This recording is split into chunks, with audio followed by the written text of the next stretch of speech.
അപ്പൊ അന്നൊക്കെ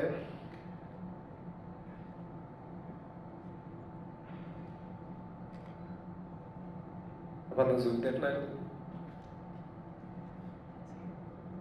homely star, family star എന്നുള്ളൊരു തിരുത്തുണ്ട്. ഞാൻ പറഞ്ഞല്ലോ അത് അത്രയും നല്ലൊരു അനുഭവമായിരിക്കും. ഇനിവേ ഈ പറയുന്നത് ചുമ്മാതെ അല്ല എന്നുള്ളത് നാളെ തെളിയിക്കട്ടെ. അതുപോലെ ജനപ്രിയ നായകൻ ബേസിൽ ജോസഫ്.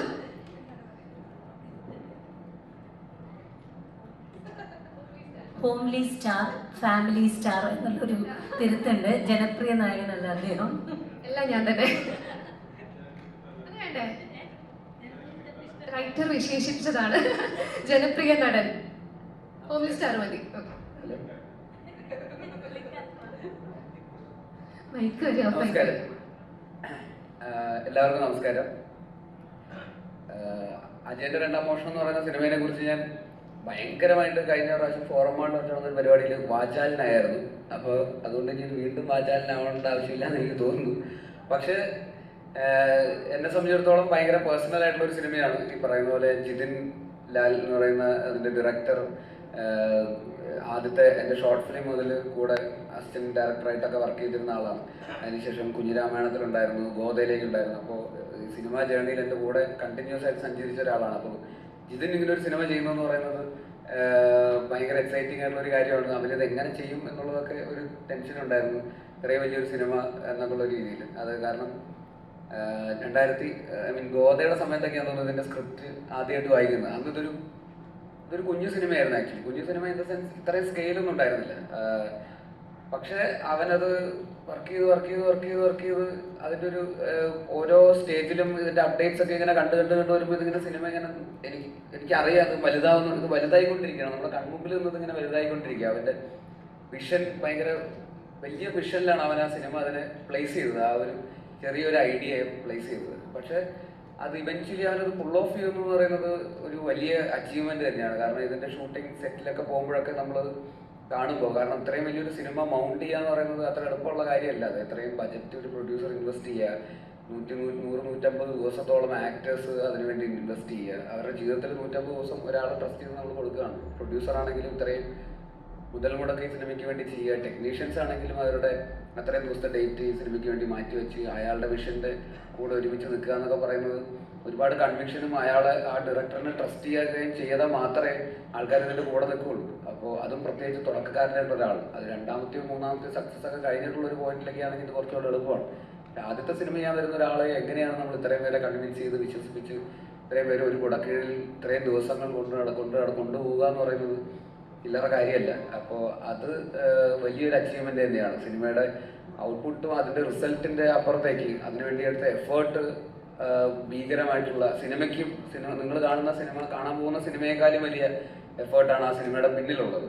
ആ സിനിമ ഒരു വലിയ സിനിമയാണ്, അതിലും വലിയ എഫേർട്ടാണ് ആ സിനിമയ്ക്ക് പിന്നിലുള്ളത്. അപ്പോൾ അതുകൊണ്ട് തന്നെ തീർച്ചയായിട്ടും ആ എഫേർട്ടിന് ജിതിന് ഫസ്റ്റ് ഓഫ് ഓൾ ഒരു ഭയങ്കരമായിട്ടുള്ളൊരു കയ്യടി അർഹിക്കുന്നുണ്ട്. അതുപോലെ തന്നെ ടോബി ഈ പറയുന്ന ഇപ്പോൾ ലിസ്റ്റിൻ ചേട്ടൻ പറഞ്ഞ പോലെ തന്നെ ഈ സിനിമയ്ക്ക് വേണ്ടിയിട്ട് ഇവൻ ഇത്രയും പണിയെടുക്കുന്നത് ഞാൻ ഇതുവരെ കണ്ടിട്ടില്ല. ഗോദയിലും മിന്നൽ മുരളിയിലും ഇത്രയും പണിയെടുത്തിട്ടുണ്ട്. പക്ഷെ ഇത്രയും ഇങ്ങനെയൊക്കെ പണിയെടുക്കാറ് 3 റോളൊക്കെ ചെയ്യുന്നു, 3 കഥാപാത്രങ്ങളായി മാറുന്നു. അതിനു വേണ്ടിയിട്ട് പ്രത്യേക പരിശീലനം ഒക്കെ ചെയ്തിട്ടൊക്കെയാണ് ആ സിനിമയിലേക്ക് ഷൂട്ടിങ്ങിന് വരുന്നതും. പിന്നെ ഈ പറയുന്ന ഫൈറ്റ് പ്രാക്ടീസ്, കളരി അഭ്യസിക്കുന്നുണ്ട്, കളരി പഠിക്കുന്നു, അതിൻ്റെ കൂടെ കുതിരസവാരി പഠിക്കുന്നു. അങ്ങനെ അതായത് പല 3 ക്യാരക്ടേഴ്സിനെ അത്രയും കൺവിൻസിങ് ആയിട്ട് ചെയ്യാൻ വേണ്ടിയിട്ടുള്ള എല്ലാ പണിയും എടുക്കുന്നുണ്ട്. അതെല്ലാം പോലെ വീഡിയോ എടുത്ത് നാക്കം കൊണ്ടൊക്കെ ആക്കുന്നു. അത് 3D കണ്ണി കുത്തുന്ന പറയുന്നത്. 3D വരുമ്പോൾ ഇങ്ങനെ എന്ന് പറയുമ്പോൾ കണ്ണടക്കരുതാരും. അപ്പോൾ അങ്ങനത്തെ പരിപാടികളൊക്കെയാണ് ചെയ്തു വെച്ചിരിക്കുന്നത്. അപ്പം അത് മാത്രമല്ല, ഈ സിനിമയുടെ പ്രൊമോഷൻ എന്നൊക്കെ പറഞ്ഞിട്ട് ഞാനിപ്പോൾ ഇവൻ ടോവിനോ പ്രൊഡ്യൂസ് ചെയ്യുന്ന മരണമാസം എന്ന് പറഞ്ഞ സിനിമയിൽ അഭിനയിക്കുന്നുണ്ട്. അപ്പോൾ അതിൻ്റെ സെറ്റിൽ ഇങ്ങനെ ഇരിക്കുമ്പോൾ ടോവിയുടെ ചേട്ടൻ അതിൻ്റെ സെറ്റിലുണ്ട്, ടിങ്സ്റ്റൺ ചേട്ടൻ, അദ്ദേഹം അതിൻ്റെ പ്രൊഡ്യൂസറാണ്. അപ്പം ഇന്ന് എവിടെയാണ്? ഇന്ന് UK എന്ന് പറയും. UK പ്രൊമോഷന് വേണ്ടിയിട്ട് പോയിരിക്കുകയാണ്. പിറ്റേ ദിവസം ഇവരെ വിളിക്കുമ്പോൾ എവിടെ താമരശ്ശേരി. UK എന്ന് നീ താമരശ്ശേരി എത്തി, എത്ര പെട്ടെന്ന്. പിന്നെ ഉറക്കമൊന്നുമില്ലേ? അത് ഒരു 10-25 ദിവസമായിട്ട് ഇങ്ങനെയാണ് ഓടിക്കൊണ്ടിരിക്കുന്നത്, ഇങ്ങനെ പ്രൊമോട്ട് ചെയ്തുകൊണ്ടിരിക്കുക. അത് ഈ പറയുന്ന പോലെ ഡബിൾ എക്സ്പ്രഷോ ഷോട്ടും അടിച്ച് ഉറക്കമില്ലാതെ ഓടി നടന്നുകൊണ്ടിരിക്കുക. അപ്പോൾ ഇവർക്ക് ചേട്ടനും മാനേജറിനും വേണ്ടി ഓടി ഒപ്പം എത്താൻ പറ്റാത്തതുകൊണ്ട് അവർ ഷിഫ്റ്റ് എടുത്തിട്ടാണ് ഇവൻ്റെ കൂടെ നടക്കുന്നത്. അതായത് ഒരു 5 ദിവസം എൻ്റെ കൂടെ പോകും, പിന്നെ അവർ മടുക്കുമ്പോൾ മറ്റേ ആളെ വിടും. അവർ ഷിഫ്റ്റ് എടുത്തുകൊണ്ട് പക്ഷേ ഇവൻ മാത്രം ഒറ്റയ്ക്ക് ഇങ്ങനെ കരിങ്കല്ല് പോലെ നിൽക്കുന്നുണ്ട്. കൂടാതെ സുരഭിയും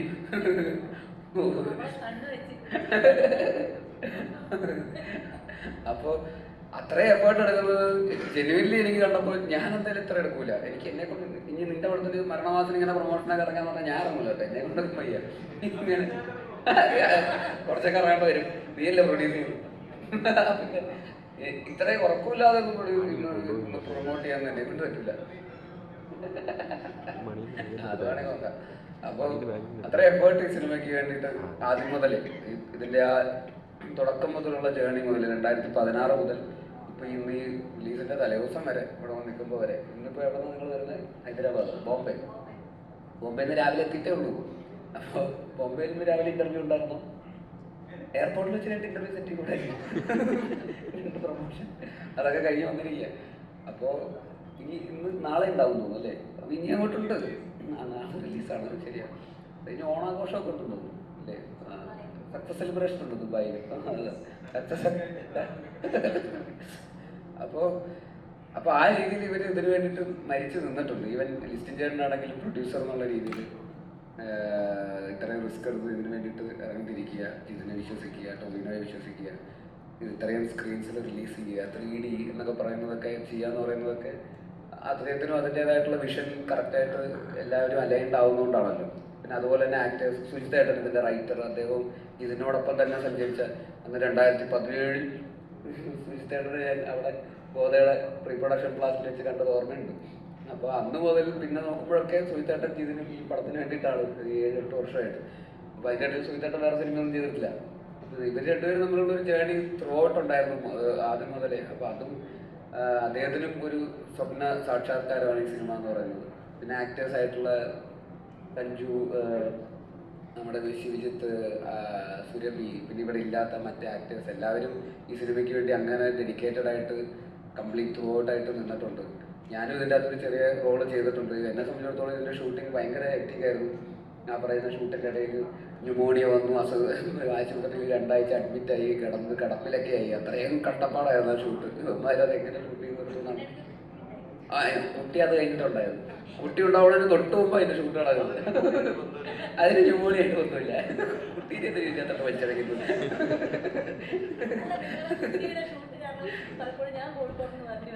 കുട്ടിയുടെ ഷൂട്ടാണ്.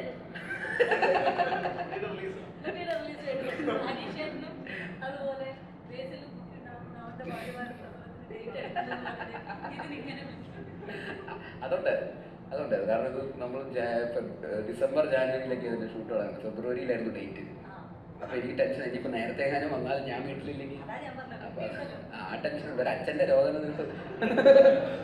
അപ്പോൾ അതിൻ്റെ പ്രഷറും കൂടെ ഉണ്ടായിരുന്നു എനിക്ക്. അപ്പോൾ ഇത് തീർത്തിട്ട് പോകണം എന്നുള്ളൊരു ആഗ്രഹം ഉണ്ടായിരുന്നു. എന്ന് ഈ പറയുന്ന പോലെ രാത്രിയും പകലില്ലാത്ത ഷൂട്ടും ഈ ഒരു പ്രത്യേക ലൊക്കേഷൻ വരുന്നത്. അല്ല, എൻ്റെ ബുദ്ധിമുട്ട് ഇത്രയൊന്നും വരില്ല.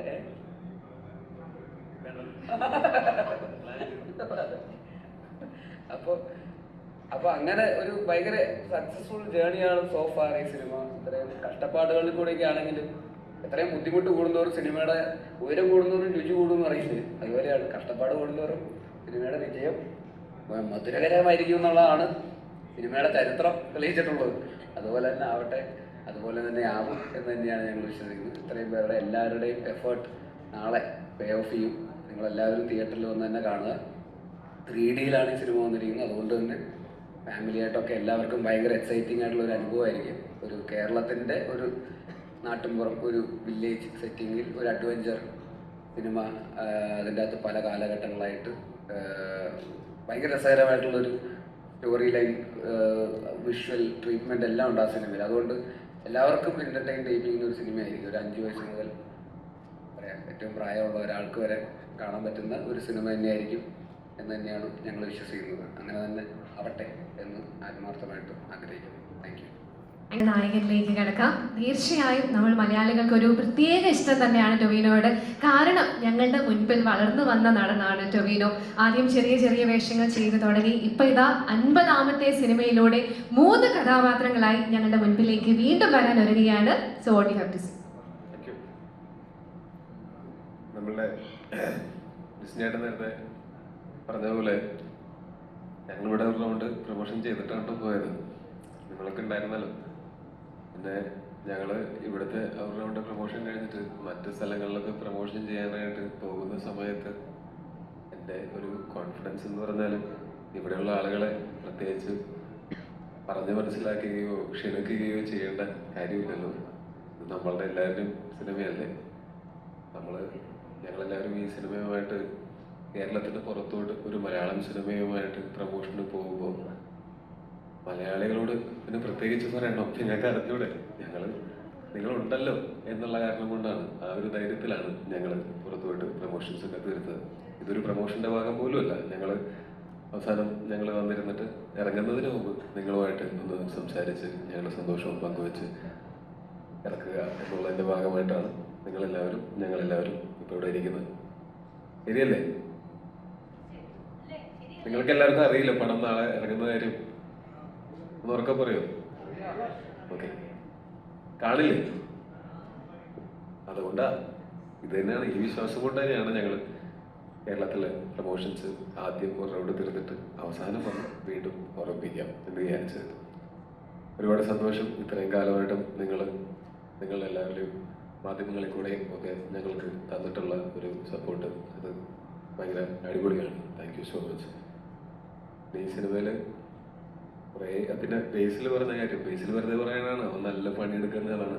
ലോക്ക്ഡൗണിലൊക്കെ നമ്മളൊക്കെ വെറുതെ ഇരിക്കുമ്പോൾ ടൈം ടേബിൾ വെച്ച് സിനിമ കാണുകയും ഉറങ്ങാതിരുന്ന് സിനിമ പഠിക്കുകയും ഒക്കെ ചെയ്തിട്ടുള്ള ആളാണ്. ഇത്തിരി വിനയം കൊണ്ട് പറഞ്ഞതാണ് അവൻ അത്രയും പണിയൊന്നും എടുക്കില്ലെന്ന്. മിന്നൽ മുരളിയുടെ അവസാന ദിവസം ഷൂട്ട് ചെയ്ത് തീർത്ത് എത്ര മണിക്കൂർ കണ്ടിന്യൂസ്ലി ഷൂട്ട് ചെയ്തിട്ടാണ് ബേസിലെ. ഒരു ദിവസം രാവിലെ തുടങ്ങി പിറ്റേ ദിവസം ഒരു ഉച്ചയ്ക്ക് മുമ്പാണ് ഞങ്ങൾ ഷൂട്ട് ചെയ്ത് തീർത്തത്. അന്ന് ഇവരും ഈ എക്സ്പ്രസ് ഷോട്ടും വെച്ചിട്ട് തന്നെയാണ് പിടിച്ചു നിന്നുകൊണ്ടിരുന്നത്. ഇതൊന്നും നമ്മളാരും അമാനുഷികരല്ല. നമുക്കെല്ലാവർക്കും ഉറക്കം വേണം, നമുക്കെല്ലാവർക്കും വയ്യായികളുണ്ടാവും, ഒക്കെ ഉണ്ടാവും. പക്ഷെ അപ്പോഴും നമ്മളെ മുന്നോട്ട് കൊണ്ടുപോകുന്നത് എക്സ്പ്രസ് ഷോട്ടുകൾ മാത്രമല്ല, സിനിമയോടുള്ള സ്നേഹവും ഇഷ്ടമാണ്. അത് പറ്റാവുന്നിടത്തോളം കാലം അങ്ങനെ തന്നെ ചെയ്തു പോകും. ഇവനും മരണമാസത്തിന്റെ പ്രമോഷണത്തിന് ഞാൻ എക്സ്പ്രസ്സോ മേടിച്ചു കൊടുക്കും, അവൻ പ്രമോഷൻ ചെയ്യുകയും ചെയ്യും. അല്ല, തമാശ പറഞ്ഞല്ല, ശരിക്കും നമുക്കെല്ലാവർക്കും ഇപ്പൊ 8 വർഷം ഒരു സിനിമയ്ക്ക് വേണ്ടിയിട്ട് ചെലവഴിക്കാനായിട്ട് എത്ര പേർക്ക് തോന്നും? അത് എത്ര പേർക്ക് തോന്നുന്നുണ്ടോ അത്രയും പേർക്കും അത് തോന്നുന്നത് സിനിമയോടുള്ള ഇഷ്ടം കൊണ്ട് മാത്രമായിരിക്കും, അല്ലാതെ വേറെ ഒരു ഉദ്ദേശവും അതിനകത്ത് ഇല്ല.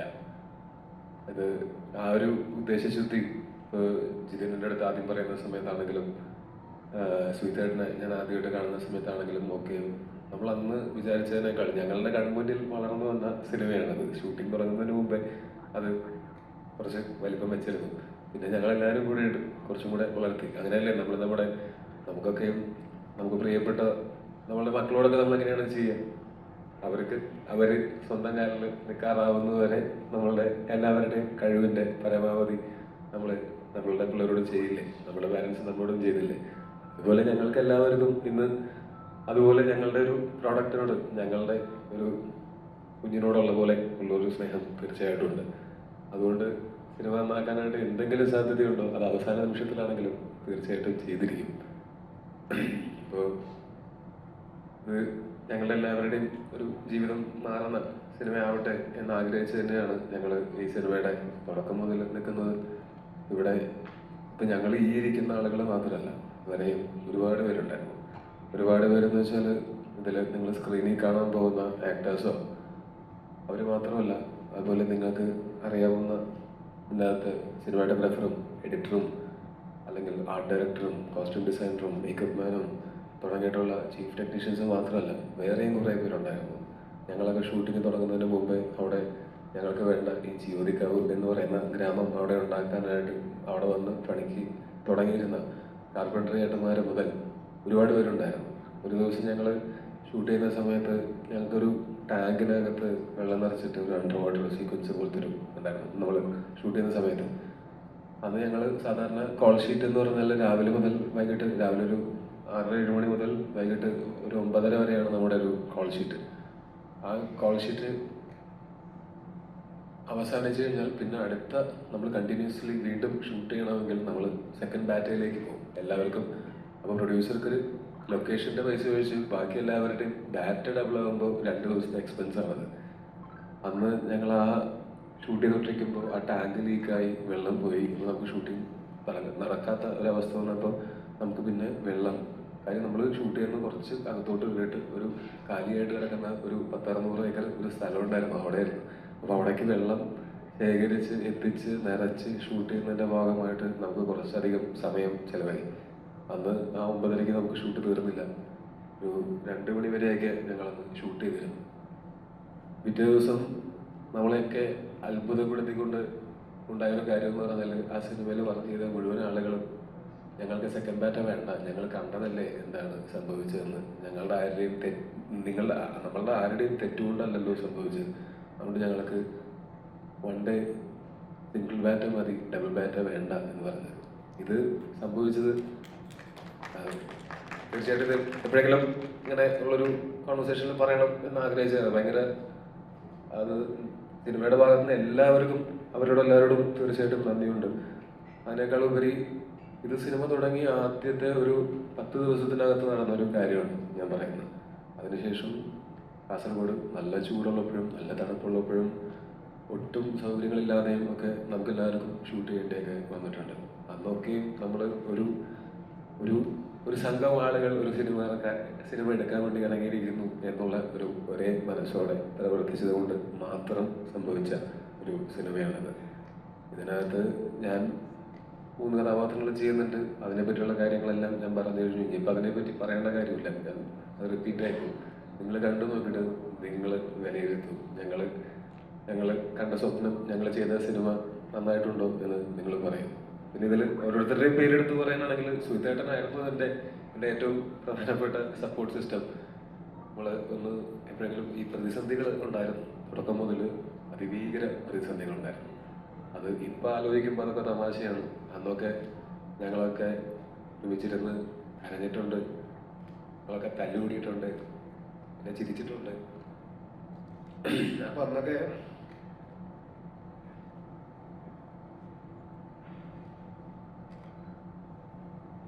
അന്ന് സുഹിതേട്ടനായിരുന്നു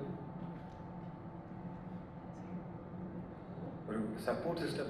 സുഹിതേട്ടനായിരുന്നു. നമുക്ക് എപ്പോഴും അപ്രിസിയേഷൻ വേണം. നന്നായി ചെയ്താൽ അപ്രിസിയേഷൻ കിട്ടണം, മോശമായി ചെയ്താൽ വിമർശിക്കണം. ആ അപ്രിസിയേഷൻ എന്ന് പറയുന്നത് എനിക്ക് നിരന്തരമായിട്ട് കിട്ടിക്കൊണ്ടിരുന്നു. അതായിരുന്നു എൻ്റെ ആ സമയത്തെ ഊർജം. ഞാൻ ചുറ്റുമുണ്ടായിരുന്നൊക്കെ സുഹൃത്തുക്കളായിരുന്നു, എല്ലാവരും നല്ല പണിയെടുത്തിരുന്നു. അപ്പോൾ ഇവർക്ക് എല്ലാവരെയും ഒരു ചേട്ടൻ്റെ സ്ഥാനത്ത് നിന്ന് സപ്പോർട്ട് ചെയ്യുകയും, ഇപ്പോൾ ജിതിനാണെങ്കിലും എനിക്കറിയാം ഈ 8 കൊല്ലത്തിനിടയ്ക്ക് ജിതിൻ തകർന്നു പോയിട്ടുള്ള സമയങ്ങളുണ്ടെങ്കിൽ അന്നും സുഖമായിട്ട് തന്നെയായിരുന്നു അതിന് കൂടെ ഉണ്ടായിട്ടുണ്ടെന്നുള്ളത് ഞങ്ങൾക്ക് എല്ലാവർക്കും അറിയുന്ന കാര്യമാണ്. അങ്ങനെ പിന്നെ ജിതിനാണെങ്കിലും ഞാൻ അവരുടെ അടുത്ത് സിനിമയുടെ പോസ്റ്റ് പ്രൊഡക്ഷൻ ഒക്കെ തുടങ്ങിയ സമയത്ത് ഞാൻ ജിതിൻ്റെ അടുത്ത് പറഞ്ഞു, ജിതിന് ഞാൻ നിന്നെ ഭയങ്കരമായിട്ട് പ്രഷർ ചെയ്യും, ഞാൻ നിന്നെ ഭയങ്കരമായിട്ട് പുഷ് ചെയ്യും. കാര്യം ഇനി അങ്ങോട്ട് സിനിമ ഇറങ്ങുന്നത് വരെ യുദ്ധമായിരിക്കും എന്ന് ഞാൻ പറഞ്ഞത്. യുദ്ധം കാര്യം എന്താ വെച്ചാൽ ഞാൻ നിന്നെ ടോർച്ചർ ചെയ്യും, നീ എന്നെ വെറുക്കും. പക്ഷെ ഒരു ഡിസ്ക്ലൈമറായിട്ട് ഞാൻ എപ്പോഴും പറഞ്ഞു വയ്ക്കുകയാണ്, നീ മനസ്സിലാക്കിക്കോ, ഇതൊക്കെ വേണ്ടി വരും സിനിമ സമയത്ത് നമ്മൾ വിചാരിക്കുന്ന പോലെ തിയേറ്ററിലേക്ക് എത്തിക്കാൻ. ഞങ്ങൾ നാളെയാണ് അത് തിയേറ്ററിലേക്ക് എത്തുന്നത്. ഈ കഴിഞ്ഞ കുറച്ച് ദിവസങ്ങളിൽ ഞാനും ഈ പറഞ്ഞ അമാനുഷികനൊന്നുമല്ല, ഞാനിങ്ങനെ പ്രമോഷൻ ചെയ്യാൻ തുടങ്ങിയത് ഈ സിനിമയിലുള്ള വിശ്വാസവും ഇതിൻ്റെ കണ്ടന്റ് കണ്ടുകൊണ്ടും തന്നെയാണ്. ഇത് നന്നാവണം എന്ന് ആഗ്രഹം ഉണ്ടായിരുന്നതുകൊണ്ട് തന്നെയാണ്. പിന്നെ മാത്രമല്ല, ഞാനങ്ങനെ കുറച്ച് ദിവസം പ്രമോഷന് വേണ്ടി ചിലവഴിക്കണം എന്ന് വിചാരിച്ചാൽ ഉടനെയൊന്നും അത് അത്ര എളുപ്പത്തിൽ നടക്കില്ല. നമ്മളൊരു കൊച്ചു ഇൻഡസ്ട്രിയാണ്, നമ്മളെല്ലാവരും ഒരു സഹകരണ അടിസ്ഥാനത്തിൽ മുന്നോട്ട് പോകുന്നൊരു ഇൻഡസ്ട്രിയാണ്. അപ്പോൾ എൻ്റെ മറ്റ് സിനിമകളുടെ ആൾക്കാർ സഹകരിക്കുകയും, എൻ്റെ മാനേജർ ഗോകുലുണ്ട്, അവൻ ഇതിൻ്റെ സിനിമയുടെ തുടക്കം മുതൽ ഈ സിനിമയുടെ ഭാഗമായിട്ട് നിന്നിട്ടുള്ളതാണ്. അവൻ ഇതെല്ലാം മാനേജ് ചെയ്തു തന്ന് അവൻ റിക്വസ്റ്റ് ചെയ്തപ്പോൾ എന്നെ ഇത്ര ദിവസം പ്രൊമോഷന് വേണ്ടിയിട്ട് വിടാനായിട്ട് ഞാൻ ചെയ്യുന്ന മറ്റ് സിനിമകളുടെ പ്രവർത്തകർ തയ്യാറായതുകൊണ്ടാണ്. അവർ പറയുന്നത് ഞങ്ങളുടെ ഡേറ്റാണ്, അവരെ പ്രൊമോഷൻ അങ്ങനെ വിടാൻ പറ്റില്ല എന്ന് പറഞ്ഞിരുന്നെങ്കിൽ പ്രൊമോഷനൊന്നും നടക്കില്ല. അങ്ങനെ അവരുടെ ചെയ്യാനിരിക്കുന്ന സിനിമകളുടെ, ഞാനിപ്പോൾ ചെയ്തുകൊണ്ടിരുന്നൊരു സിനിമ പകുതിക്ക് വെച്ച് ബ്രേക്ക് ചെയ്തിട്ടാണ് എൻ്റെ പ്രൊമോഷൻ ഇറങ്ങിയത്. ഇനി തിരിച്ച് തന്നിട്ട് വീണ്ടും ഇതിന് പോകണം. അതുപോലെ ഒരുപാട് പേരുടെ സഹകരണം തീർച്ചയായിട്ടും ഇതിനകത്ത് ഉണ്ടായിട്ടുണ്ട്. പിന്നെ കഴിഞ്ഞ കുറച്ച് ദിവസങ്ങൾ ഞങ്ങൾ കടന്നുപോയിട്ടുള്ള കാര്യങ്ങൾ എന്ന് പറയുന്നത് ഇപ്പോൾ ആലോചിക്കുമ്പോൾ ഒരു സമാധാനത്തിൽ നിന്ന് ആലോചിക്കുമ്പോൾ നല്ല രസമുണ്ട്. സാറ്റിസ്ഫൈഡ് ആണ്. ഞങ്ങൾ വളരെ സന്തോഷത്തിലാണ്, പ്രതീക്ഷയോടെ തന്നെ ഇരിക്കുകയാണ്. പക്ഷേ ഞങ്ങൾക്കും ഇതൊരു പുതിയ അനുഭവമാണ്, വളരെ പുതിയ അനുഭവമാണ്. ഞങ്ങൾ ആരും ഇതിനു മുമ്പൊരു 3D സിനിമ ചെയ്തിട്ടില്ല. അത് ഞങ്ങളൊരു ടീമായിട്ട് അങ്ങനെ ചെയ്യാനായിട്ട് തീരുമാനിച്ചപ്പോൾ മുതൽ ഞങ്ങളും ഇതിനെപ്പറ്റി പഠിച്ചുകൊണ്ടിരിക്കുകയാണ്. ഏറ്റവും അവസാനം പഠിച്ചത് എന്ന് പറഞ്ഞാൽ, സാധാരണ ഒരു സിനിമയ്ക്ക് ഒരു സെൻസറാണ് ഉണ്ടാവുക. നമ്മൾ ഒരു സിനിമ ഒരു ഭാഷയിൽ നമ്മൾ സെൻസർ ചെയ്യുന്നു. അത് കഴിഞ്ഞാൽ നമ്മളത് ക്യൂബ്, UFO, സ്ക്രാബിൾ അങ്ങനെയുള്ള എല്ലാത്തിലും നമ്മൾ അപ്ലോഡ് ചെയ്ത് കൊടുക്കുന്നു. ഒരു കണ്ടന്റ് അപ്ലോഡ് ചെയ്ത് കൊടുക്കുന്നു. അത് തിയേറ്ററിലേക്ക് വരുന്നു, ആളുകൾ കാണുന്നു, ആസ്വദിക്കുന്നു. ഇവിടെ ഞങ്ങൾക്ക് 5 ഭാഷയിലാണ് ഞങ്ങൾ ഈ സിനിമ ഇറക്കുന്നത്. അതുകൊണ്ട് 5 സെൻസർ ഉണ്ടായിരുന്നു. ആ 5 സെൻസർ ഒരു കാരണവശാലും നടക്കില്ല എന്ന് ഞങ്ങൾ വിചാരിച്ചൊരു സമയം ഉണ്ടായിരുന്നു. പക്ഷേ നടന്നു. ചിലപ്പോൾ ഞങ്ങളുടെ ഇൻറ്റൻഷൻസ് നല്ലതായിരുന്നുകൊണ്ടായിരിക്കാം, ഒരുപാട് പേരുടെ സഹായം ഉണ്ടായിരുന്നുകൊണ്ടായിരിക്കാം. സെൻസർ ഓഫീസറും ഈ സിനിമ കണ്ടിട്ട് അവർക്കും തോന്നിയിട്ടുണ്ടാവും പാവപരിചയന്മാർ ഇത് കൊണ്ടുപോകേണ്ടിയെന്ന്. അങ്ങനെ അവരുടെ ഭാഗത്ത് ഭയങ്കരമായിട്ടുള്ള സഹായം എന്ന് പറഞ്ഞാൽ മറ്റു സഹായങ്ങളല്ല. ഇവർ ഒരു ദിവസം ഇവർക്ക് തീരുമാനിക്കുകയാണ് ഒരു വേർഷനെ കാണുന്നുള്ളൂ എന്ന് തീരുമാനിക്കുകയാണെങ്കിൽ സിനിമയെ അടുത്തൊന്നും ഇറക്കാൻ പറ്റില്ല. പക്ഷെ അവർ അവരുടെ ഭാഗത്ത് നിന്ന് എഫേർട്ട് എടുത്ത് 2 വേർഷൻ 3 വേർഷനൊക്കെ ഒരു ദിവസം കണ്ടിട്ടാണ് നമുക്ക് സമയത്തിന് ഇത് ഇറക്കി തന്നത്. അതേസമയം ഞങ്ങൾ ഇതിൻ്റെ കണ്ടന്റ് എല്ലാം അപ്ലോഡ് ചെയ്യുമ്പോൾ 5 കണ്ടന്റ് അപ്ലോഡ് ചെയ്യണമല്ലോ എന്നാണ് നമ്മൾ ആദ്യം ആലോചിച്ച് പേടിച്ചത്. പക്ഷേ നമുക്ക് 2D ഉണ്ട്, 3D ഉണ്ട്. അതുകൊണ്ട് 10 കണ്ടന്റ് അപ്ലോഡ് ചെയ്യണം. ഈ കണ്ടന്റ് എന്നൊക്കെ പറഞ്ഞാൽ 120 GB, ചിലതൊക്കെ 1.4 TB, 1 TB ഒക്കെ ഉള്ള ഫയലാണ്. സ്വിച്ച് ഓഫ് ആക്കുന്ന പോലെ അത്ര എളുപ്പമുള്ള കാര്യങ്ങളല്ല, സമയമെടുക്കുന്ന പ്രോസസ്സാണ്. പക്ഷെ നമ്മുടെ കയ്യിൽ ഇല്ലാത്തതും സമയമായിരുന്നു. അത് കാരണം കൊണ്ട് ഈ ഇരിക്കുന്ന ഞങ്ങൾ അല്ലെങ്കിൽ ഈ സിനിമയുടെ ഭാഗമായവരും മാത്രമല്ല, 3Dക്ക് വേണ്ടിയിട്ട് നമ്മളുടെ കൂടെ പ്രവർത്തിച്ച 3Dയുടെ ആൾക്കാരാണെങ്കിലും CGയുടെ ആൾക്കാരാണെങ്കിലും പിന്നെ ഈ രാജേട്ടൻ ഉൾപ്പെടെയുള്ള മിക്സിങ്ങിൻ്റെ ആൾക്കാരാണെങ്കിലും എല്ലാവർക്കും ആണെങ്കിലും ഓവർ ടൈം വർക്ക് ചെയ്യേണ്ടി വന്നിട്ടുണ്ടാവും. പക്ഷെ ആരും ഒരു പരാതിയും പറഞ്ഞില്ല. അപ്പൊ അപ്പുവിന്റെ കാര്യം പറഞ്ഞ പോലെ അപ്പുവൊക്കെ പുറം ലോകം കണ്ടിട്ട് തന്നെ കാലം കുറയായിരുന്നു. ഞാൻ അതിന്റെ പിന്നാലെ തന്നെയാണ്. ഇതെല്ലാവരും ഇതൊക്കെ ചെയ്തിരിക്കുന്നത് ഈ സിനിമയോടുള്ള ഒരു ഇഷ്ടം കൊണ്ട് തന്നെയാണ്. നമ്മളിത് ടോട്ടൽ 120 ഔട്ടാണ് നമുക്ക് പ്രിപ്പയർ ചെയ്യേണ്ടിരുന്നത് പല കൺട്രീസിലേക്കായിട്ട്. അതുപോലെ ഈ സിനിമ പ്രൊമോഷൻ ചെയ്യണം എന്ന് ആലോചിച്ചപ്പോഴും നമ്മളോട് നമ്മളെ സഹായിച്ച കുറേ ആൾക്കാരുണ്ട്, ഇഷ്ടംപോലെ ആൾക്കാരുണ്ട്. ഈ ഓരോ സ്ഥലങ്ങളിലും പോയിട്ട് നമ്മളിങ്ങനെയൊക്കെയുള്ള പരിപാടികൾ നടത്താനായിട്ട് നമ്മളെ സഹായിച്ച ഒരുപാട് പേരുണ്ട്. അതവർ ചെയ്യേണ്ട എന്ന് തീരുമാനിച്ചിരുന്നെങ്കിൽ ഞങ്ങളൊരു മാസം ഇവിടെ തന്നെ നിന്ന് പ്രൊമോഷൻ ചെയ്തത് അത് എന്ത് ചെയ്യാൻ പറ്റും. അതുമാത്രമല്ല ഞങ്ങൾ ഇതിൻ്റെ ഡിസ്ട്രിബ്യൂഷൻ, അപ്പോൾ ഇതിൻ്റെ ഒരു ബേസിക് വേർഷൻ ആദ്യം എല്ലാവരും കണ്ടതിന് ശേഷം മാത്രം ഈ സിനിമ ഡിസ്ട്രിബ്യൂഷൻ നിങ്ങൾ എടുത്താൽ മതി, തീരുമാനിച്ചാൽ മതി എന്ന് ഞങ്ങൾക്ക് നല്ല ബോധ്യമുണ്ടായിരുന്നു, ഉറപ്പുണ്ടായിരുന്നു. അതുകൊണ്ട് ഞങ്ങൾ ആ വേർഷൻ കാണിച്ചിട്ട് അത് കണ്ട് ഇഷ്ടപ്പെട്ടിട്ട് ഈ സിനിമയിൽ വിശ്വസിച്ചിട്ട് തന്നെയാണ് കുംബാലയ പോലുള്ള, മൈത്രി പോലുള്ള, AA ഫിലിംസ് പോലുള്ള, 5 സ്റ്റാർ പോലുള്ള ഡിസ്ട്രിബ്യൂട്ടേഴ്സ് നമ്മളുടെ സിനിമ ഇങ്ങനെ വിതരണത്തിനെടുക്കാനായിട്ട് തയ്യാറായത്. അപ്പോൾ ഇത് ഞങ്ങളുടെ ഭയങ്കര അംബീഷ്യസ് ആയിട്ടുള്ള ഒരു പരിപാടിയായിരുന്നു. ചില സമയത്തൊക്കെ തോന്നിയിട്ടുണ്ടായിരുന്നു കൊക്കിലൊതുങ്ങാത്താണ് കൊത്തിയത്. പക്ഷെ അത് കൊത്തിപ്പോയി. ഇനി അത് ഏറ്റവും നന്നായിട്ട് തന്നെ ഇറക്കുക എന്നുള്ള ചിന്ത ഉണ്ടായിരുന്നു. അതുകൊണ്ട് കൂടിയിട്ട് എല്ലാവരും എങ്ങനെയാണോ നമ്മൾ ഒറ്റക്കെട്ടായിട്ട് ഈ സിനിമയുടെ ഷൂട്ടിങ് തീർത്തത് അതേപോലെ ഒറ്റക്കെട്ടായിട്ട് പോസ്റ്റ് പ്രൊഡക്ഷനിലും വർക്ക് ചെയ്തു. അതിനിടയ്ക്ക് പ്രതിസന്ധികളുണ്ടായിരുന്നു. തള്ളിപ്പറഞ്ഞവരുണ്ട്, കളിയാക്കിയവരുണ്ട്, തകർത്തവരുണ്ട്. പക്ഷെ കുറേ അതിനേക്കാൾ കൂടുതൽ സപ്പോർട്ട് ചെയ്തവരാണ് കൂടുതൽ. പക്ഷെ എല്ലാവരോടും നന്ദിയുണ്ട്, ആരോടും പരാതിയില്ല, എല്ലാവരോടും സ്നേഹം മാത്രമേ ഉള്ളൂ. കാര്യം ഇങ്ങനെയുള്ള എല്ലാവരും ഒരുമിച്ച് കൂടിയിട്ടാണ് നമ്മളുടെ ഉള്ളിലുള്ള ആ ഫയർ ഇടാതെ കത്തിച്ച് നിർത്തിയത്. അതിന് എല്ലാവരോടും നന്ദിയുണ്ട്. സിനിമ നാളെ തിയേറ്ററിലേക്ക് വരും, നാളെ തന്നെ എന്തായാലും വരും.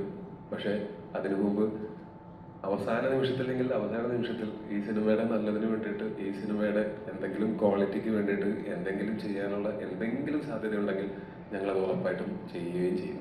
പക്ഷെ നാളെ രാവിലെ നിങ്ങൾ ടിക്കറ്റ് എടുത്ത് കയറുമ്പോൾ നിങ്ങൾക്ക് ഞങ്ങൾ വാഗ്ദാനം ചെയ്ത ഞങ്ങളുടെ പടം 3Dയിലും 2Dയിലും ഒക്കെ ഉണ്ടാവും. പിന്നെ ബുക്കിംഗ് ഒക്കെ ഓപ്പൺ ആവാനായിട്ട് നമുക്ക് ഇങ്ങനെയുള്ള പല സാങ്കേതിക പ്രശ്നങ്ങൾ കാരണം കൊണ്ടും കുറച്ച് വൈകിട്ടൊക്കെ ഉണ്ട്. പക്ഷേ ബുക്കിങ്ങിലോ പ്രമോഷനിലോ ഹൈപ്പിലോ ഒന്നുമല്ലല്ലോ കാര്യം, പടത്തിലല്ലേ കാര്യം.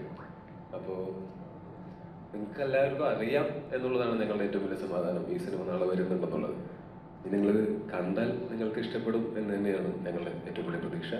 ധൈര്യമായിട്ട് ടിക്കറ്റ് എടുത്തോ, ബുക്കോ, കണ്ടോ. ഇഷ്ടപ്പെട്ടില്ലെങ്കിൽ ഇഷ്ടപ്പെട്ടില്ലെന്ന് തുറന്നു പറഞ്ഞു, അതിലൊരു കുഴപ്പമില്ല. പക്ഷെ ഇഷ്ടപ്പെട്ടാൽ ദയവ് ചെയ്ത് നല്ലത് തന്നെ പറയണം. അതുപോലെ ഇഷ്ടപ്പെട്ടാൽ 4 പേരോട് പറയണം. ഞങ്ങൾ ഇത്രയും പണിയെടുത്തതുകൊണ്ടോ അങ്ങനെയൊന്നുമല്ല. ഒരു നല്ല സിനിമ നന്നായിട്ടുണ്ടെന്ന് തോന്നിയാൽ 4 പേരോട് പറഞ്ഞാൽ ആ സിനിമയ്ക്ക് അത് ഭയങ്കര ഗുണമായിരിക്കും. Thank you so much. Definitely thank you so much Tovino. വളരെയധികം പ്രതീക്ഷയോടെ ആകാംക്ഷ പറഞ്ഞ പോലെ ഒരു ആക്ടറിന്റെ കരിയറിൽ 1 2 തവണ ഇല്ലെങ്കിൽ അപൂർവമായിട്ട് 2 തവണയൊക്കെ സംഭവിക്കുന്ന ഒരു സംഗതിയാണ് 3 ക്യാരക്ടറൊക്കെ ഒരു സിനിമയിൽ തന്നെ ചെയ്യാൻ കഴിയും. ദശാവതാരത്തില് കമലഹാസൻ സാറ് കുറേ തവണ 10 ക്യാരക്ടറും 4 ക്യാരക്ടറും ദശാവതാരത്തില് ഇപ്പം കമലഹാസൻ സാറിന് ആ അപൂർവ ഭാഗ്യം കിട്ടിയ പോലെയൊക്കെ തന്നെ.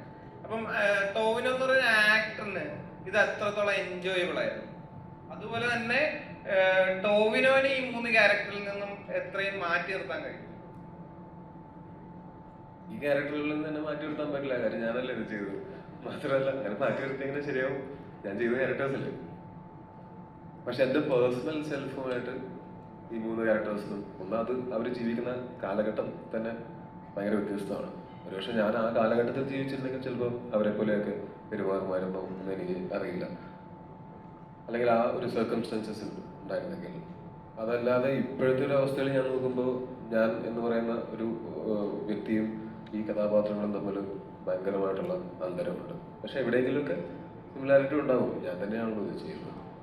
പിന്നെ ആദ്യത്തെ ചോദ്യം എന്തായിരുന്നു? 3 ക്യാരക്ടർ ചെയ്യുന്നു. അപ്പോൾ ഞാനങ്ങനെ കുറേ കഥാപാത്രങ്ങൾ ഒരു സിനിമയിൽ അഭിനയിക്കണം എന്നൊന്നും ആഗ്രഹിച്ചിട്ടുള്ള ഒരാളല്ല ഞാൻ. ചില സിനിമകളിൽ അത് ഓക്കെ, അത് എന്നോട് ചെയ്യാൻ പറയുമ്പോൾ ഓക്കെ കൊള്ളാമായിരിക്കും, ചെയ്യാം. അപ്പോൾ മിന്നലിലാണെങ്കിലും നമ്മൾ ആ ക്യാരക്ടറിന് നമ്മൾ ആദ്യത്തെ പ്ലാനല്ല, പിന്നീടാണ് നമ്മൾ അങ്ങനെ ഒരു പ്ലാനിലേക്ക് എത്തിയത്. ആ അച്ഛൻ ക്യാരക്ടർ ഞാൻ തന്നെ ചെയ്യുക എന്നുള്ളത്.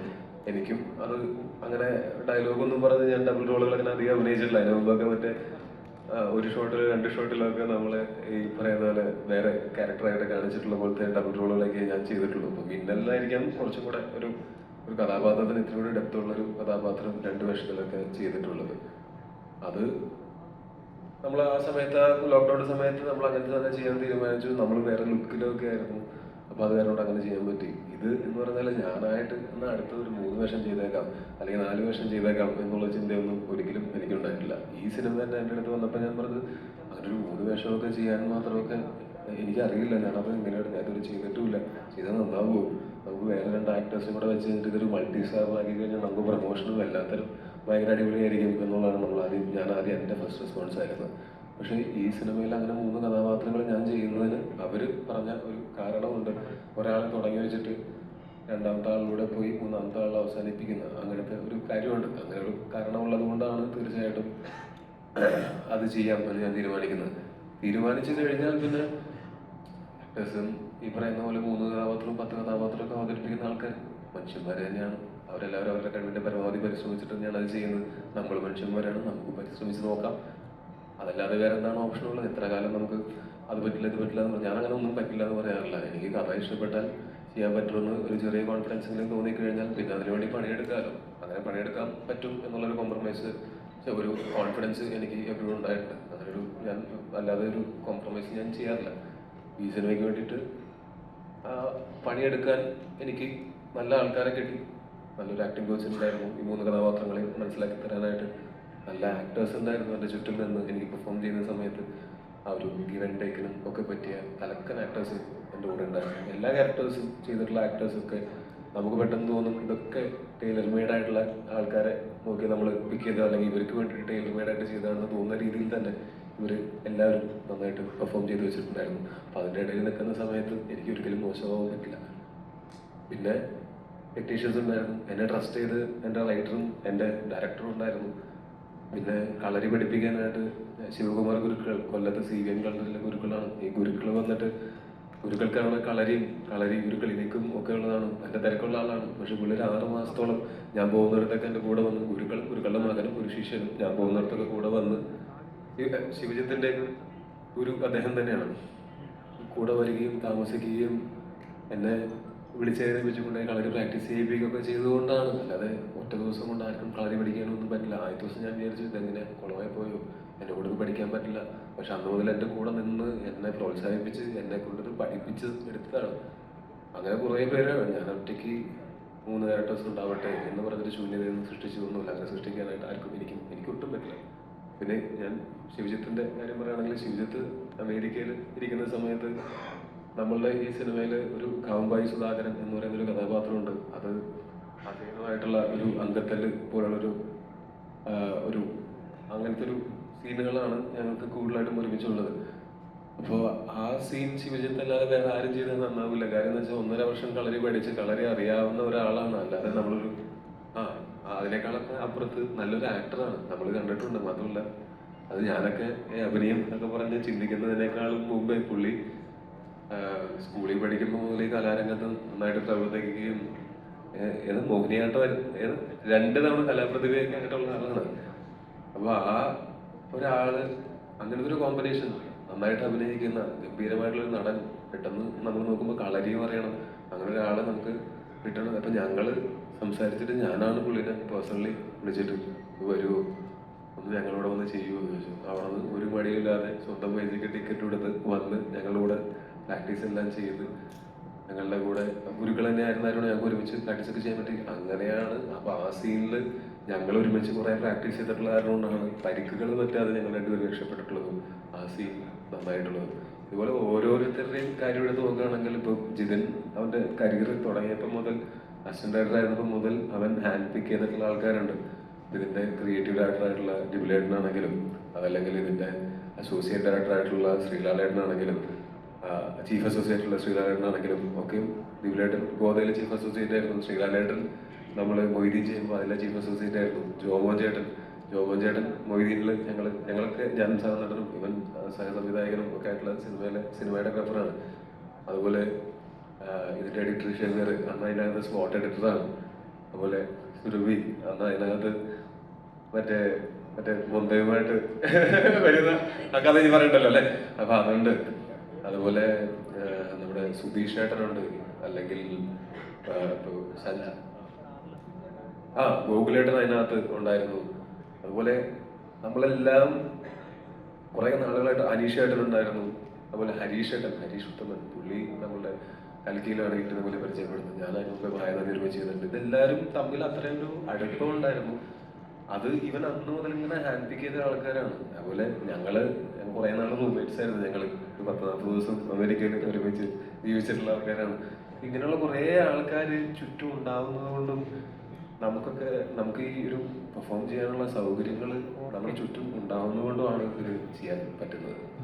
അതുണ്ടെങ്കിൽ ചെയ്യാൻ പറ്റും എന്ന് തന്നെയാണ് ഞാൻ വിശ്വസിക്കുന്നത്. ഈ 3 കഥാപാത്രം എന്ന് പറയാൻ നേരത്തെ തന്നെ മൊഴിയാട്ടം അതിൻ്റെ അകത്ത് ഒരു പ്രധാന ഘടകമാണല്ലോ. അതിന്റെ സൗണ്ട് മോഡുലേഷനിലൊക്കെ ഭയങ്കരമായിട്ട് ശ്രദ്ധിക്കണം. ആ ഒരു കാലഘട്ടത്തെയും കൂടെ അതിൽ മെൻഷൻ ചെയ്യണം. അത് എങ്ങനെ ഉണ്ടായിരുന്നു? നിങ്ങൾ പടം കണ്ടിട്ടാണ് പറയുന്നത്. ഞാൻ ചോദിച്ചു ടോവിനോയുടെ പെർസ്പെക്റ്റീവ്. അല്ല, എൻ്റെ ഭാഗത്തുനിന്ന് എനിക്ക് ആ നാട്ടുകാരനായിട്ടുള്ള സുഹിതേട്ടനുണ്ടായിരുന്നു, പിന്നെ ശ്രീജിത്ത് ഉണ്ടായിരുന്നു. ശ്രീജിത്തും ശരത്തും ഒക്കെ എന്ന് വെച്ചാൽ മൊയ്തീനിലും അസിസ്റ്റന്റ് ഡയറക്ടേഴ്സ് ആയിട്ടാണ് ഉണ്ടായിരുന്നതാണ് ഇതിന്റെ കൂടെ കേട്ടോ. എന്നിട്ട് അത് കഴിഞ്ഞ് ഇപ്പോഴും ഈ സിനിമയുടെ ഷൂട്ടിങ് കഴിഞ്ഞിട്ട് ഇപ്പോഴും ഇവരൊക്കെ ഒരുമിച്ച് തന്നെയാണ് താമസിച്ചുകൊണ്ടിരിക്കുന്നത്. ഇതിന്റെ അവര് വീട്ടിലേക്ക് പോയിട്ട് തന്നെ കാലം എത്രയാന്ന് ആലോചിച്ച് നോക്കണം. ശ്രീധണ്ടായിരുന്നു, ശ്രീധരനുണ്ടായിരുന്നു. അപ്പൊ ശ്രീധരന്റെ എഴുത്തിൽ തന്നെ വളരെ വിദഗ്ധമായിട്ട് പുള്ളി കാലഘട്ടവും ആ കാലഘട്ടത്തിൽ നമുക്ക് അച്ചടി ഭാഷ പറയുമ്പോൾ അതിന് ഒരു മോശമാവാതിരിക്കാനായിട്ട്, അല്ലെങ്കിൽ അച്ചടി ഭാഷ കേൾക്കുമ്പോൾ പെട്ടെന്ന് ആൾക്കാർക്ക് ഒരു പെട്ടെന്ന് നമ്മളിപ്പോൾ സാധാരണ സംസാരിക്കുന്ന ഭാഷയിൽ നിന്ന് അതിന് വ്യത്യാസം വരും. അപ്പൊ അതിനെ ഏറ്റവും നല്ല വാക്കുകൾ ഉപയോഗിച്ച് ആൾക്കാർക്ക് കേൾക്കുമ്പോൾ അങ്ങനെ ഒരു പ്രശ്നം തോന്നാതിരിക്കാൻ അത് സ്ക്രിപ്റ്റ് റൈറ്ററിന്റെ ബ്രില്യൻസുകളിൽ പെടുന്ന ഒന്നാണ്. അത് എങ്ങനെ പ്രസന്റ് ചെയ്യണം എന്നുള്ളത് പറഞ്ഞു തരാനും ഈ സ്ക്രിപ്റ്റ് റൈറ്ററും ശ്രീത്തും ഒക്കെ ഉണ്ടായിരുന്നു. ഓ, ഞാൻ പോയി നിശ്ചയം കഴിച്ചു വന്ന ആളാണ്. അതായത് വിവാഹ നിശ്ചയത്തിന് തന്നെ ആ സമയത്ത് പോയിട്ട് നിശ്ചയം കഴിച്ചു വന്ന ആളാണ്. അത്രയേറെ ഈ സിനിമയ്ക്ക് വേണ്ടി നിന്നിട്ടുള്ള ഒരാളാണ്. അത് അദ്ദേഹം പുറകിലുണ്ട്. വളരെ പെട്ടെന്ന് നമുക്ക് അടുത്ത ക്വസ്റ്റ്യനിലേക്ക് കിടക്കാം. മലയാളികൾക്കൊരു RRR ഇല്ല, KGF ഇല്ല, ബാഹുബലി ഇല്ല, അതേപോലെ ഒരു പ്രസന്റ് ചെയ്യാൻ പറ്റുന്ന ഒരു ഫിലിം ആയിരിക്കുമോ AR എന്ന്?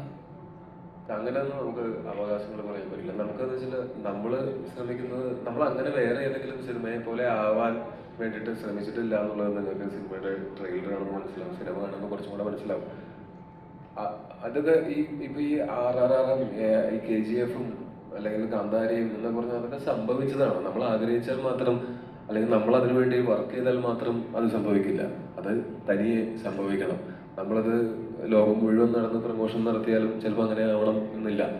അത് ആൾക്കാർ കണ്ട് ഇഷ്ടപ്പെടുമ്പോഴാണ് അത് അങ്ങനെ ആവുന്നത്. അപ്പൊ അത് നമ്മളല്ല അത് തീരുമാനിക്കുന്നത്. നമുക്കതിനകത്ത് ഒന്നും പറയാൻ പറ്റില്ല. സിനിമ കണ്ട് ഇഷ്ടപ്പെട്ടാൽ, ആളുകൾക്ക് ഇഷ്ടപ്പെട്ടാൽ അത് നമുക്ക് ആളുകളുടെ മുന്നിലേക്ക് വെക്കാവുന്ന ഒരു സിനിമയൊക്കെ ആകുമായിരിക്കും. കുറച്ചു നേരം സുരഭിച്ച് പറഞ്ഞിട്ടുണ്ടായിരുന്നു RRR എന്നൊക്കെ, അതുകൊണ്ടാണ് കുറച്ച്. അല്ല, RRR KGF എന്ന് ഒക്കെ പറയുന്ന പോലെ നമുക്ക് അജയന്റെ രണ്ടാം മോഷണം ഇപ്പം ലിസ്റ്റിൻ ചേട്ടനാണ് അത് RRR എന്നുള്ള ഒരു ഇതിലേക്ക് മാറ്റിയതെന്ന് പറഞ്ഞു. മറ്റുള്ള ഷോർട്ടാക്കി മറ്റുള്ള ARM എന്നുള്ള എന്നാ ബാക്കി പറഞ്ഞു. പുള്ളിക്കാരി ഉദ്ദേശിച്ച പേരിലെ സിമിലാരിറ്റി ആണോ അതിനിങ്ങനെ അല്ല, എങ്കിലും ഇതൊരു ബ്രഹ്മാണ്ഡ ചിത്രമായിട്ട് കണക്കാക്കാൻ പറ്റുന്ന ഒരു എന്താണ് ലക്ഷണങ്ങളൊക്കെ ഉള്ള ചിത്രം. ശരി, നീ കണക്കാക്കിക്കോ. നിങ്ങളൊക്കെ സിനിമ കണ്ടിട്ട് തീരുമാനിച്ചാൽ മതി. അല്ല, ബേസിക്കലി മലയാളത്തിൽ ഇപ്പം അല്ല, ഞാൻ പറയട്ടെ, ബ്രഹ്മാണ്ടം എന്ന് പറയണത് എന്താണ്? നമ്മൾ ആകെ നമ്മുടെ കയ്യിലുള്ളത് വെച്ചിട്ട് നമ്മൾ പരമാവധി ശ്രമിച്ചിട്ട് നമ്മൾ ഈ സിനിമ പരമാവധി വിഷ്വലി നന്നാക്കാൻ ശ്രമിച്ചിട്ടുണ്ട്. അല്ലാണ്ട് ബ്രഹ്മാണ്ടം ചെയ്യാനുള്ള ബഡ്ജറ്റുണ്ടോ നമ്മുടെ കയ്യിൽ? ഇതെന്നേ അല്ല, ഇപ്പം മലയാളത്തിൽ നടക്കുന്ന, ഞാൻ കംപ്ലീറ്റ് ചെയ്യണം. മലയാളത്തില് നടക്കുന്ന ഇപ്പം മഹേഷിന്റെ ഹൃദയം എന്നൊരു ചിത്രത്തിന്റെ തന്നെ ഒരു 10 ഇരട്ടി ബഡ്ജറ്റ്, ഇപ്പൊ 60 കോടി അല്ല എന്ന് പറഞ്ഞാൽ തന്നെ 10 ഇരട്ടി ബഡ്ജറ്റ് വരുന്ന ഒരു ചിത്രമാണ്. എത്ര കോടി ഉണ്ടാവും? 30 കാണത്തില്ലേ? 30 ഉണ്ടാവും. അപ്പൊ ഒരു 10 ഇരട്ടിയെങ്കിലും മിനിമം. അത് ഇതിന്റെ 3-4 ഇരട്ടിയുള്ള സിനിമകൾ മലയാളത്തിൽ ഉണ്ടാവുന്നുണ്ട്. മറ്റ് ഭാഷകളിൽ ഇപ്പൊ നിങ്ങൾ ഈ പറയുന്ന മറ്റു ഭാഷകളിലെ സിനിമകൾക്ക് ഇതിന്റെ 10 ഇരട്ടിയിലധികം ബഡ്ജറ്റ് ഉണ്ടാവും. എന്നിട്ട് അതിനെയും ഇതിനെയും ബ്രഹ്മാണ്ടം എന്നൊക്കെ വിളിച്ചാൽ എങ്ങനെയാണ് സുഹൃത്തെ? ഞാൻ മലയാളത്തില് ബേസ് ചെയ്തപ്പോ അപ്പം അതിന്റെ അകത്ത് സംഗതി എന്ന് വെച്ച് കഴിഞ്ഞാൽ ഹൈപ്പ് കുറയ്ക്കാൻ വേണ്ടി ട്രൈ ചെയ്യുന്നുണ്ട്. അതൊരു മാസ്റ്റർ പ്ലാൻ ആണ്. ഈ ഹൈപ്പിന് പ്രത്യേകിച്ച് അവാർഡ് ഉണ്ടോ? സ്റ്റേറ്റ് അവാർഡോ നാഷണൽ അവാർഡോ വല്ലതും ഉണ്ടോ? ഇല്ലല്ലോ. അവിടെ ഹൈപ്പ് എന്ന് പറയുന്നത് നമുക്ക് ഹൈപ്പ് എന്തിനാണ്? ആളുകൾ അറിഞ്ഞാൽ പോലെ സിനിമ ഇറങ്ങുന്നുണ്ടെന്ന് ഒരു പ്രതീക്ഷയില്ലാതെ ആൾക്കാർ ഇന്നത് കാണാം എന്ന് പ്രതീക്ഷിക്കാതെ അവര് കണ്ടിട്ട് മനസ്സിലാക്കട്ടെ എന്താണ് സിനിമയ്ക്കകത്തത് ഉള്ളതെന്ന്. അപ്പൊ ഹൈപ്പ് ഉണ്ടാക്കിയെന്ന് വെച്ചിട്ട് സിനിമ നന്നാവണമെന്നുണ്ടോ? ഇല്ല. സിനിമ നന്നായാലേ എന്ത് ഹൈപ്പോ റീച്ചോ ഉണ്ടായിട്ട് കാര്യമുള്ളൂ. അപ്പോൾ ഞാൻ ഈ നേരത്തെ പറഞ്ഞ പോലെ സിനിമ പ്രൊമോഷൻ ഹൈപ്പ് എന്നൊക്കെ പറയുന്നത് സിനിമ കൂടുതൽ ആൾക്കാർ കാണാൻ വേണ്ടിയിട്ടുള്ള കാര്യം മാത്രമാണ്. അല്ലാതെ അതിനപ്പുറത്ത് അതിനൊരു പ്രസക്തിയില്ല എന്നുള്ളത് നിങ്ങൾ മനസ്സിലാക്കണം. സിനിമ ഇറങ്ങിയിട്ട് അതിന്റെ ക്വാളിറ്റി അത് ആൾക്കാർക്ക് ഇഷ്ടപ്പെടുന്നതിന് മാത്രമേ ഇവിടെ പ്രസക്തിയുള്ളൂ. Thank you. ഇനി നമ്മുടെ ലാസ്റ്റ് ക്വസ്റ്റ്യനിലേക്ക് കടക്കുകയാണ്. ഒരു ക്വസ്റ്റ്യൻ കൂടെ സമയമുള്ളൂ.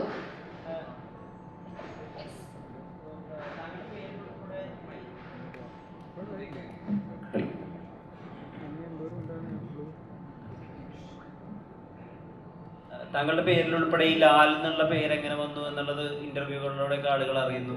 അപ്പൊ ഈ AR എന്നുള്ള പ്രൊജക്റ്റിലും കുറെ കമന്റും കണ്ട അച്ഛന്റെ പേര് വരെ നീ മാറ്റിയില്ലല്ലോ അത്. അപ്പൊ ഈ ആ പേരിൽ ഉൾപ്പെടെ എങ്ങനെയാണ് ലാൽ വന്നത്, എങ്ങനെയാണ് മോഹൻലാൽ എന്നുള്ള നടനുള്ള ആരാധന വന്നത് എന്നൊക്കെ അഭിമുഖങ്ങളിലൂടെ നമ്മൾ മനസ്സിലാക്കുന്നു. അപ്പം മോഹൻലാൽ എന്നുള്ള നടനും ഈ മലയാള സിനിമയെ കുറച്ചുകൂടി വേറൊരു തലത്തിലേക്ക് കുറച്ചുകൂടി ബൃഹത്തായ സ്വപ്നങ്ങൾ കാണാൻ വേണ്ടി പ്രേരിപ്പിക്കുന്നുണ്ട്. എമ്പുരാനും ലൂസിഫറൊക്കെ അതിൻ്റെ തുടർച്ചകളാണ്. അപ്പം ടോവിനോ ഉൾപ്പെടെ ഈ സിനിമയ്ക്ക് അദ്ദേഹത്തിൻ്റെ ഒരു ഇൻവോൾവ്മെൻറ്റും ഒരു പ്രസൻസും ഉണ്ട് എന്ന് പറഞ്ഞിരുന്നു.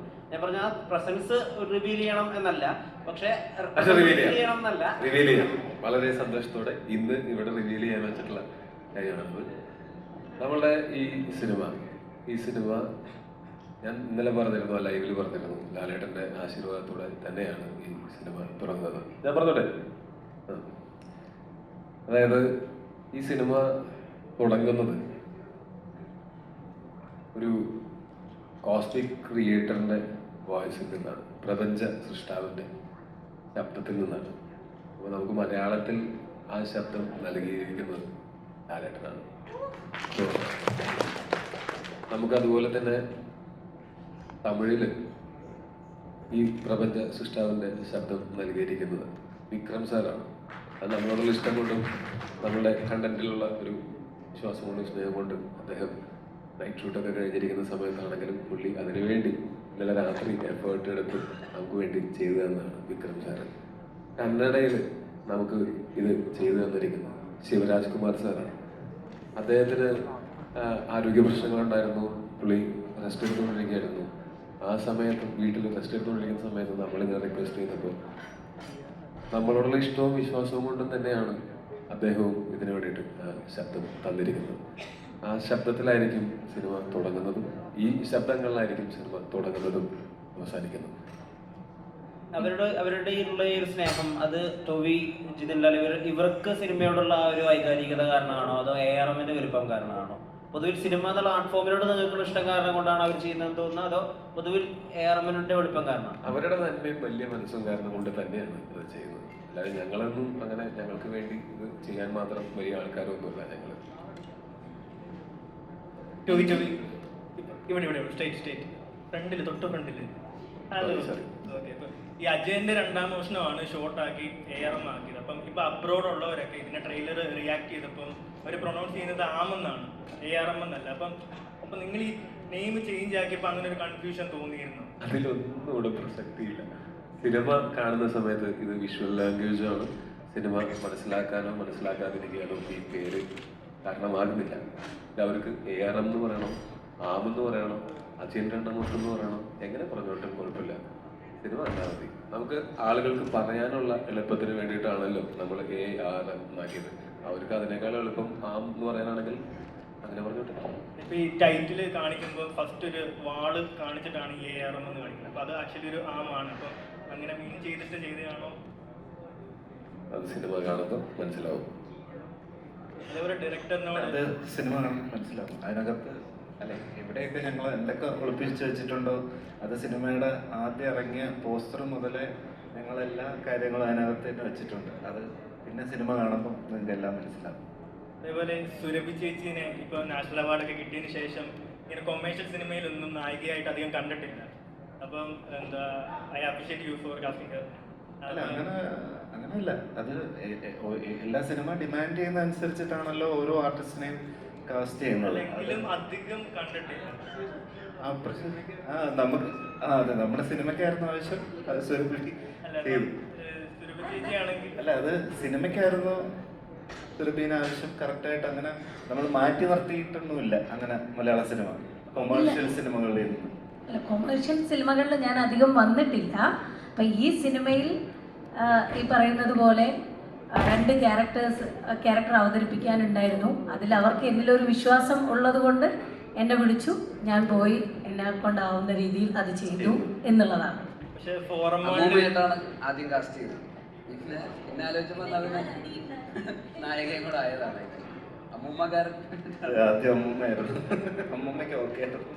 അമ്മൂമ്മയായിട്ടും നായികയായിട്ടും ഒരേ സമയം അഭിനയിക്കാൻ പറ്റുന്ന ചുരുക്കത്തിൽ നടിമായിട്ടുള്ള ഒരാളാണ് എന്ന് ഒരു ഖ്യാതി കൂടി ഉണ്ട്.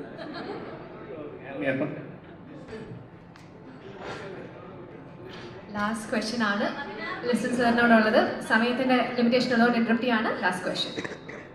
ഇല്ല, ഹാപ്പിയാണ്. അല്ല, ഞാൻ ഈ 3D കണ്ടന്റ് എല്ലാം ഇപ്പോഴാണ് പോയത്. അപ്പോൾ അതുകൊണ്ടിട്ട് എല്ലായിടത്തും ചിലപ്പോൾ 3D മാത്രം ചെറിയൊരു താമസം വരും. ക്യൂബിൽ എല്ലായിടത്തും അപ്ലോഡായി, യൂഫോ ബോംബെയിലാണ് ചെയ്യുന്നത്. അപ്പോൾ ഒരു ചെറിയൊരു താമസം വരും. ഇപ്പോഴാണ് സർട്ടിഫിക്കറ്റ് എല്ലാം കൂടെ കിട്ടിയത്. ഇപ്പോഴും ഇത് സംസാരിച്ചുകൊണ്ടിരിക്കുമ്പോൾ സെൻസർ ഓഫീസറുമായിട്ടാണ് ചാറ്റ് ചെയ്തുകൊണ്ടിട്ടിരുന്നത്. അപ്പോൾ ജസ്റ്റ് സർട്ടിഫിക്കറ്റ് ഇപ്പോൾ ഇഷ്യൂ ചെയ്ത് തന്നേ ഉള്ളൂ. അപ്പം അതിൻ്റെ താഴെ തന്നെ ചിലതെടുത്ത് ക്യാൻസൽ ചെയ്തെന്നൊക്കെ പറയുന്നുണ്ട്. അപ്പോൾ അതിനൊക്കെ തെറി നമുക്കിട്ടാണ് വരുന്നത്. ഇവർ കൃത്യമായിട്ട് തന്നാലേ ഉള്ളൂ നമുക്കിത് ചെയ്യാൻ പറ്റുള്ളൂ. അതിൻ്റെ ഒരു ചെറിയൊരു സംഭവമാണ്. പക്ഷേ പടം നാളെ തിയേറ്ററിൽ വരുമ്പോൾ 100% ഹാപ്പി ആയിരിക്കും എന്നുള്ള പൂർണ്ണ വിശ്വാസം. അല്ല, ഇന്നൊരു ദിവസം കൂടെ പുള്ളിക്ക് ടെൻഷൻ അടിക്കാൻ പറ്റുള്ളൂ. ആ അവകാശം പുള്ളിയിൽ നിന്ന് തട്ടിത്തെറിപ്പിക്കരുത്, ടെൻഷൻ അടിക്കരുത്.